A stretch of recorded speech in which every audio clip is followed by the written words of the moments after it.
Thank you. Thanks so very much for this invitation and the opportunity to address our group this afternoon. And thanks to each of you in the audience who are engaging in this conversation, which of course Dr. Kumar and Ask Insights and Cornell University feels is critically important to really bring inclusion to the workplace more broadly, but particularly for people with disabilities is what we'll be focusing on in my conversation today.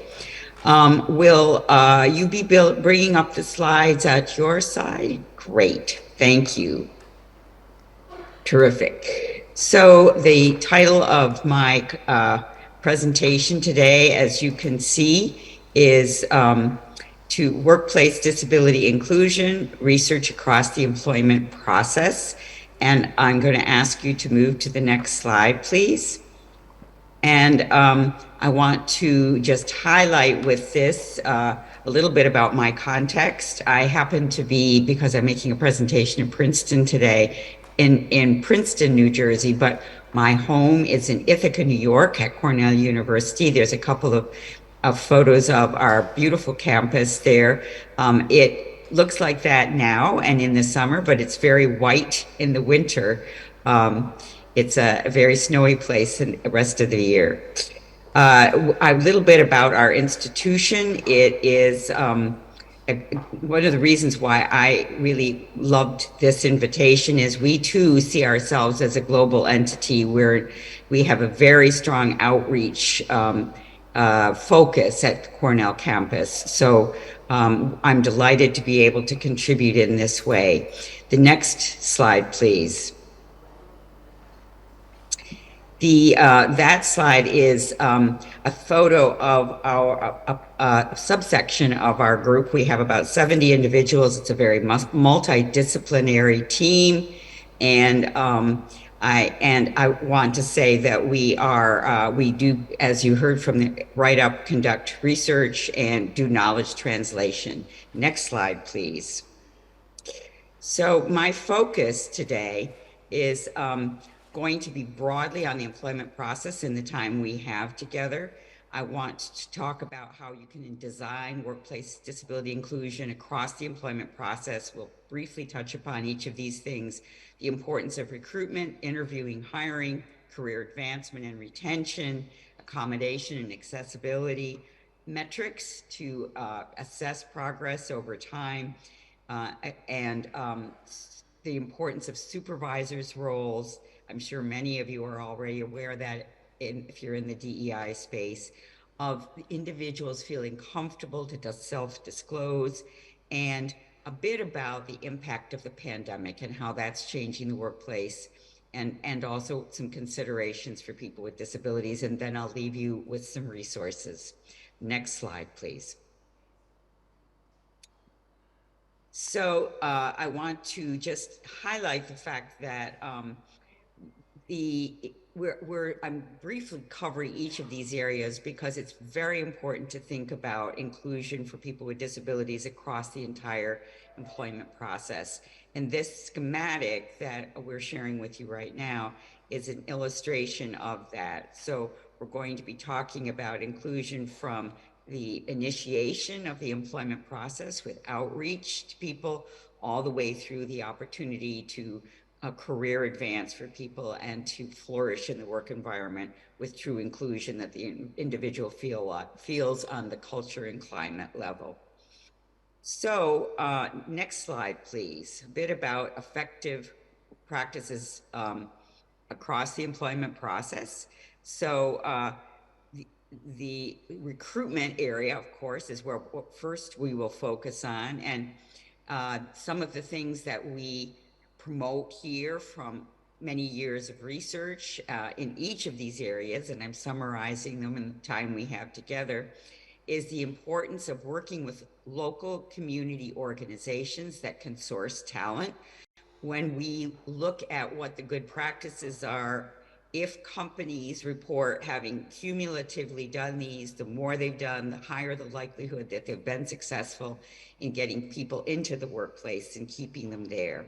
The second thing is disability-friendly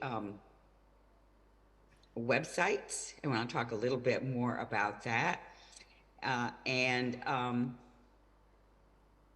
moving my own slides at the same time.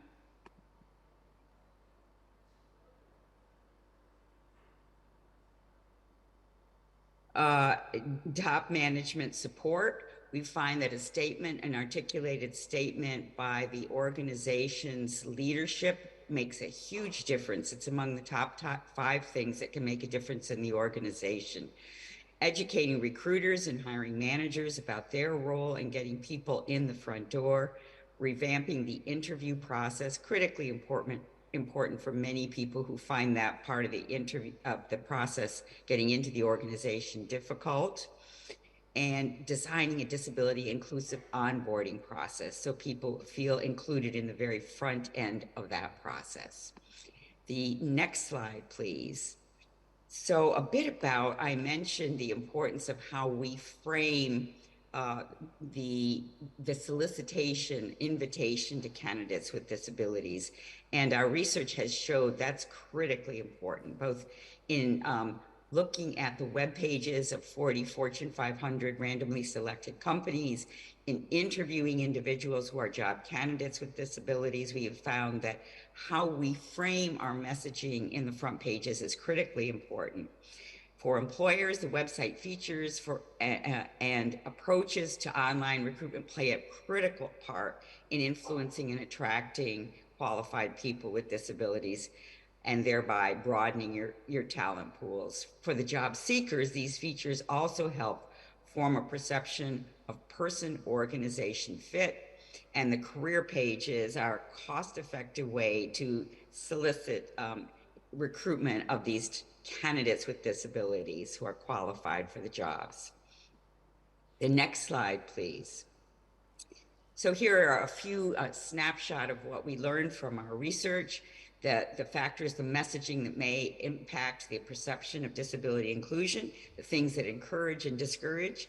Encouraging people are seeing disability in the diversity and inclusion statements, disability-focused employee resource groups, visible targeted hiring and recruitment plans, things like internships that are targeting people with disabilities. You see these in affirmative neurodiversity hiring programs, for example.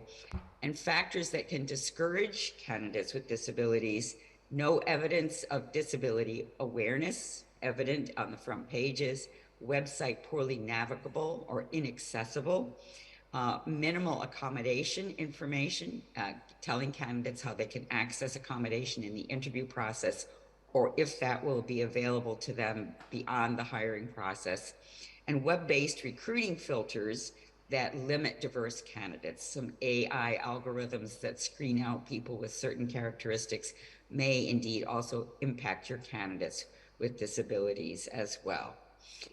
And the next slide, please.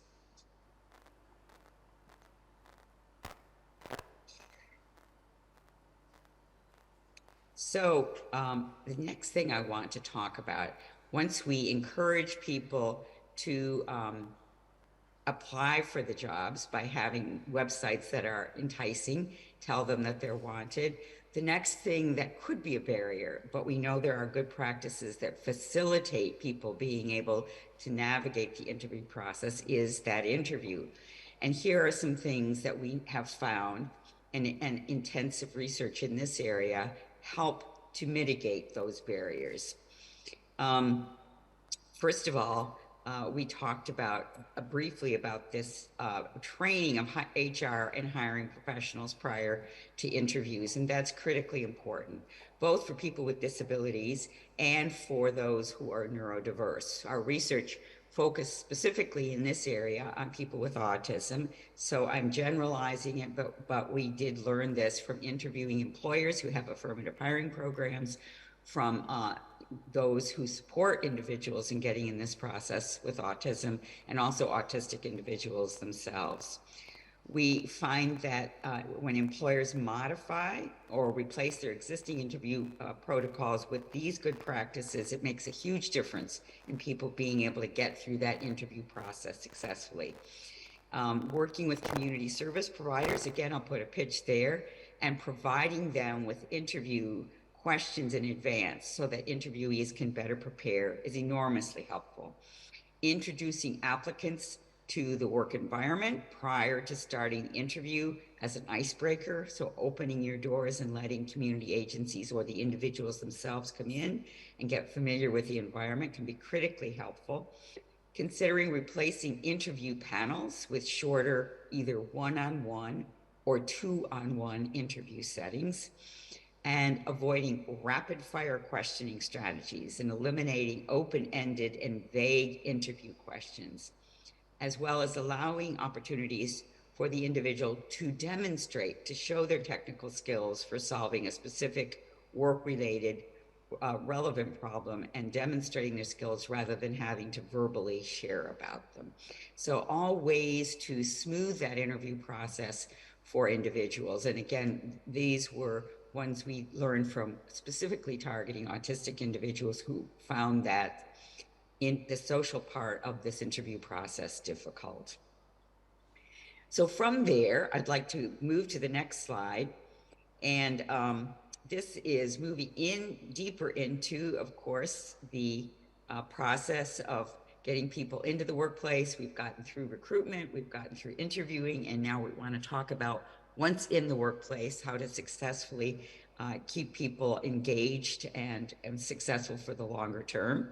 Here are some things we found in our research, and specifically working with HR managers across a number, about 700 different interviewees in this process. And here are things that they told us were very effective in helping with retention and career advancement. First of all, having support systems like targeted employee or business resource groups or network groups, having targeted mentoring programs for individuals with disabilities, having flexible work arrangements, which we've all learned more about with COVID and the pandemic. But this is for all employees, not just individuals with disabilities. Offering remote work is very helpful to individuals with disabilities as well, who may have perhaps need supports with transportation or may have some difficulties with having long days, and having breaks can be helpful. Having follow-along case management services post-injury or illness in the return to work process. Many of our larger companies have that. It's very helpful for employees with disabilities more generally, not just post traumatic incident. So having those support services can be very helpful to the broader population, but also individuals with disabilities. And let's move to the next slide, please. So we're in the workplace. We have our individuals with disabilities successfully hired. And one of the things that we have learned that has required by the Americans with Disabilities Act in the US is accommodating individuals with disabilities, or making adjustments is another word often used. And in this process that we've done research with HR managers, we've inquired more about what are the barriers and facilitators of that process. And I'm going to share those with you, but prior to that, I wanted to also talk about the bigger picture about accommodation, because what we know is we tend to use that word specifically for people with disabilities. So I think it's important, I always like to remind employers that we are doing that already all the time. And from US Census data, there was a question asked in an earlier census survey, and this data is from a study that it's from 2012, a study that we did in 2014. The question was asked, have you been accommodated by your employer?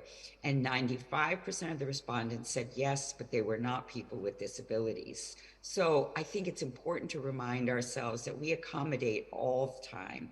And although we think of it as a special privilege for people with disabilities, it is really a part of effective management of our workforce, is to make the adjustments needed for people to successfully navigate both work lives and home lives, and be able to give their talents and the way with the supports that help them to do that maximally.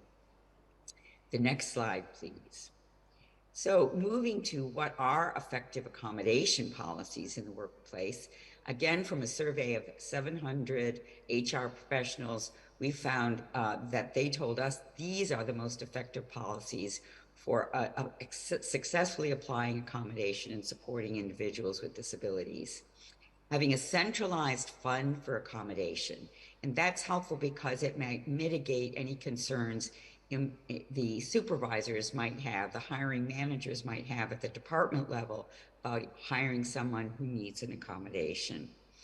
Secondly, having a point person for questions about accommodations. That person might be in central administration, they might be in the safety and ergonomic area, but having someone who can answer questions, often individuals themselves, if they're newly injured or have a recently acquired illness, might need support with figuring out what would be helpful. But often we find this is a problem for supervisors who are not quite sure how to accommodate, and that intimidates them from hiring people or for retaining people. So having someone that the organization at the unit level can go to is really very helpful. Having a formalized accommodation request process, having both internal resources, and they can be as simple as your health and safety and ergonomics department, or it might be your EAP to support people who might need emotional supports, other internal resources, or more specialized resources in the community when you might need them. Having both is very, very helpful. Having targeted training for supervisors around accommodation, because we did see that that was one of the highest barriers, is just knowledge of accommodations and the process inside the organization to get support when questions arise around accommodations. And embedding this throughout the employment process. It's not just at hiring, but it's a continual process because our needs change as we age, and we can have a traumatic event at any time in our lives. So knowing that employers, your supervisors need this throughout the employment process is a really helpful thing. And we do know from other research we've done that when you have these kinds of things in place, it really helps with retention over the longer term. So you will keep your valued employees longer by having these in place. The next slide, please. So I'm going to move now into, once you have these processes, getting people into the workplace, retaining them, advancing them, accommodating them, it's important to assess how you're doing. So having metrics in place is really important. And the next slide, please. One of the things we found in asking, and I'm going to ask you to bring all the information in at one time so I can more efficiently, I think you'll have to toggle through, let's see, and keep them all coming in. Thank you. It should populate with bar graphs to the right, hopefully for you. I don't see that coming down. So let me just talk about this. We asked our key informants, our HR professionals, what kinds of metrics that they were keeping. And we found on this slide, the top bar, the top question, these are items we asked them how they were doing in tracking metrics. Where they had the greatest were from the lower part, 1/3 of them said they had kept data on accommodations. Those numbers decrease all the way up to 12% for turnover rate. So only about 30% kept the number of job applicants with disabilities, or number hired, about 23% number of job applicants, employee retention, 18%, grievances from employees with disabilities, 17%, compensation equity, 14%, and turnover rate, only 11%. So although we keep it for other populations, far less likely to keep these kinds of metrics for people with disabilities. And part of that is we often don't ask. We have historically felt it was inappropriate. We've not been asking about disability. We are now encouraging people to find out more about who in their workforce has a disability and how better to support them. And disclosure is an important part of that. So we'll talk more about disclosure in a moment. Next slide, please. throughout this whole process, and I see that did populate, thank you for that. The manager's role is imperative. Although we certainly have done a lot in surveying the HR professional because there's such an important inflection point in all of our employment experience. Managers are absolutely critical, as I'm sure everyone is aware. They're key to the quality of the workplace experiences of all of us, but particularly for people with disabilities. And one of the things we've found is their perception of why the organization is affirmatively hiring is critically important. And it's important that we convey from the top of the organization that inclusion for people with disabilities is occurring not just for legal compliance purposes, but because we believe it's a part of good business and it's a part of the strategic imperative. That messaging is very important, and it permeates how people are treated at the individual unit level and how the manager deals with disability accommodation. We find that disclosure most often occurs with the manager rather than with HR. So getting information to that manager about the importance of their role is critically important to create an inclusive workplace culture. The next slide, please. So tied to being able to get accommodations is comfort level for the individual in being able to ask for accommodations, but also to be who they are in that workplace. And so we've also done some work around looking at what facilitates disclosure. And from a survey of 600 individuals with disabilities with workplace experience, we have found these are the factors that make a difference in terms of individuals being willing to self-identify. And the most important thing, about 2/3 of them said, I need an accommodation, or I know I have a supportive employer relationship. About half said, I observe a friendly, disability-friendly workplace. They see active disability recruiting, about half said knowing of the successes of others who disclosed and they were receptive to in the workplace. Seeing a disability diversity statement, again, in the D&I, disability is included, and about 2 out of 5 respondents said a belief in new opportunities. They saw some indication that they would be afforded mentoring or training by disclosing that they were a person with a disability. Next slide, please. These were on the flip side, reasons why individuals told us that they would not disclose, and that is 3 out of 4 said a fear of a risk of being fired or not hired to begin with, that the employer may focus on the disability. About 2/3 of the individuals are very concerned about that. A risk of losing health care from the employer, a fear of limited opportunities, or the supervisor might not be supportive, or being treated or viewed differently, or that it really would have no impact on their job. Only about 1/4 said a desire for privacy, so that was not the compelling reason. Moving to the next slide, please. So all of this really leads us to the importance of creating an environment that encourages disclosure. And so here's a summary of those principles. Actively recruiting people, if that's obvious, that really helps. Conducting disability awareness training for staff, enacting flexible workplace policies, having fair systems to address complaints when they occur, creating accessible workplaces sends a strong message of wanting people with disabilities there, fostering supportive supervisor-staff relationships, including disability and diversity statements. So I'm reinforcing in this slide all of the things we just talked about as critically important to building an inclusive, disability-inclusive work environment. And the next slide, I want to take a moment to talk about where we are now.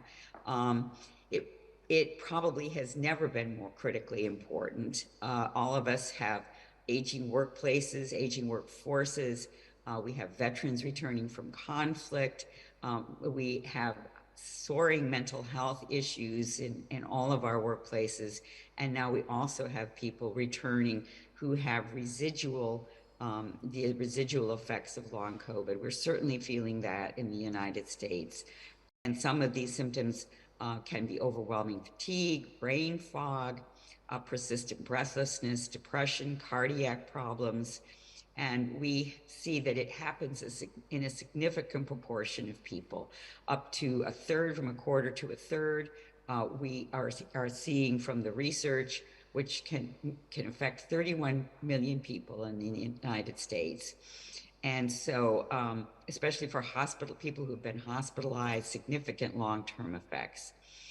So we know this will impact the workplace, and that we need to create environments where we can mitigate those longer term effects by having more inclusive workplaces that are accepting of people and create opportunities for accommodation. There are good practices, and we just shared some of those that can help us to retain these workers.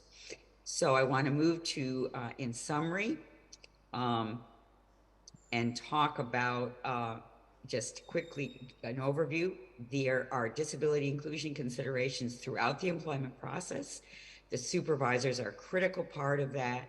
It's critical to inform and engage partners across internal company resources, and helpful also to have relevant community resources in the community that can support for unique considerations you might have. And long COVID, as I said, is presenting new issues that make that really critical. I'm going to ask my hosts now if they'll just toggle through some of the resources.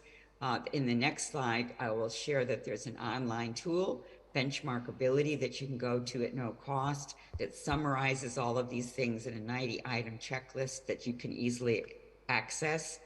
And then in the next 3 slides, you can toggle through. There's literature, our books, and 2 slides of resources, many of which references about this research that are online. You can move to through the next 2 slides. I will say, also we have 2 online eCornell courses on these topics, one more generally on workplace disability inclusion, one on autism in the workplace and neurodiversity inclusion. And you can toggle through the next slides as well. And here are related references, one, and go through the next one.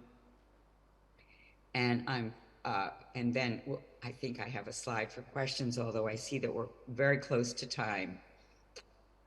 Next slide, I think. Oh, 3 slides. I shared a lot of resources. And you're welcome, if our hosts are going to share these, you're very welcome to have these slides and access to these resources. So I'll just pause there and ask my host, Dr. Kumar, do we have questions I need to respond to?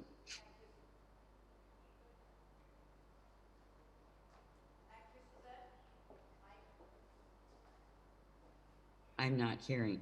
I did see a slide I just had you move through that there are links to online resources as well from the Cornell University website. So I'm going to pause and see if there's questions. I know we're at time. Hi, Susanne. Thank you for the wonderful presentation. And so my question is that there is a term that we use in the DEI world, which is called as reasonable accommodation. So you talked a lot about accommodation. What's the difference between reasonable accommodation and the accommodation that you talked about? That's question number 1. And another question is that in one of your slides, you said that it could be a good practice if we give the questions of the interview in advance to people who are neurodivergent. So there could be people who would say that that's unfair, because we are coming on the interview and we don't know the questions, and so, and there are other people who know the questions. So it's sort of a question leak sort of scenario. So these 2 questions. Thank you. Sure, absolutely. We consider that, I think things have changed greatly. Reasonable accommodation, that language came into the US legislation in 1990 because we wanted to affirm for employers that it's not just any request. The request for reasonable accommodation means that it's relevant to the job, it's relevant to the person's support that the person needs. What I will say is that over time, now over those 30 years, we've seen dramatic changes in how employers respond and accommodate their workers across the board. And I think we we hear from our more progressive employers less concern about defining what reasonable is and more looking at how can we keep all of our employees in the workplace and keeping them productive. And I think the pandemic really changed our thinking about that. So we don't think of it as a legal compliance cutting line anymore, but more, is this a relevant request toward keeping the person being able to be productive in the workplace? And our research has shown that 80% of accommodations cost less than $500. It's rarely a cost issue. It's more finding out if it's going to work in the respective workplace, given the nature of the work. And on your second question, it's an excellent question. And the prototype that I suggest here of giving people an opportunity to advance, learn about the questions, is really used by those companies that are affirmatively hiring neurodiverse individuals. And, you know, I think any of us would be advantaged in knowing in advance what those questions are. And I think if you are affirmatively hiring individuals who are disadvantaged by not being able to get some familiarity with questions and with that workplace, and you want this talent, being able to flex a little bit on the front end would advantage more than just the neurodiverse population. And I think many of us are now looking for candidates in many jobs, and that kind of flexibility will be critically important for more than just the neurodiverse population, which would mitigate that concern. And I think with that, Dr. Thank you so Kumar, much. probably we need to end. Of course, thanks for your question. Yeah, we have another question in the audience.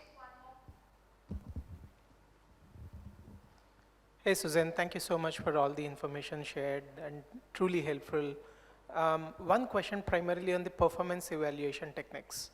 Right? As much as we call and we want all the organizations to be equal, providing equal opportunities in terms of hiring, recruiting, and providing opportunities to them, do you think the current performance evaluation techniques include people with disabilities as well? And if not, what are those challenges that you have seen during your research, making sure that the organizations can take up to ensure that everybody feels included? Excellent question. I think, you know, performance evaluations are intimidating for all of us. And I think if people with disabilities have had historically and the experience that they're perceived as being underperforming, even when sometimes they are not, those perceptions of others greatly influence their anxiety and their ability to perform. So I think often it's a combination of perceptions of supervisors, of people's performance. So in that regard, there is inequality. There are certainly still biases about people, particularly people who have obvious disabilities. And so I think educating supervisors is critically important. And that's not just for people with disabilities, it's people with all kinds of differences, certainly. But the bias is still there, so educating is critically important. And again, you know, thinking about how can we be flexible, but still have expectations that bring equality across the performance spectrum. People with disabilities want to be equitably performing, and so applying those performance standards equitably is important, but also with enough flexibility that they're able to achieve the goals that we set for them. Thank you for your invitation.